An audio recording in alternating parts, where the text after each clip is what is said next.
মই যাম তো তাক লৈ কেনে এইয়া তাৰ কেনে খুলি যাম না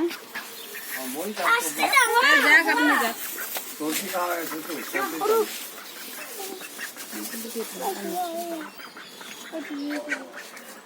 খাব দিয়া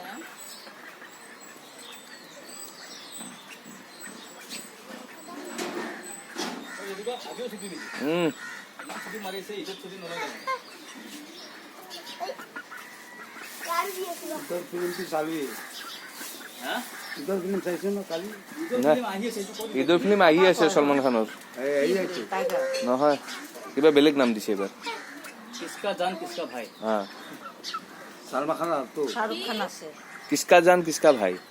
না হেনেকে কিবা নাম আছে তাতো লিড রোল থাকিব শাহৰুখ খানৰ শাহৰুখ খানৰ লিড ৰোল নহয় গেষ্ট আৰ্টিষ্ট যেনেকে ইয়াতে ই গেষ্ট আৰ্টিষ্ট লিড আৰ্টিষ্ট নে মেন হিৰো সাইড পাৰ্ট অলপমান থাকে আৰু গেষ্ট এপিয়াৰেন্স থাকিব যেনেকে সলমান খানক গেষ্ট এপিয়াৰেন্স দিছে এনেকা কাৰণ এইখন ফিল্মত কৈয়ে দিছে ন মই ডাঙৰ মিছনত যাই আছো তই জিন্দা থাকবি মোক দৰকাৰ হ'ব তোৰ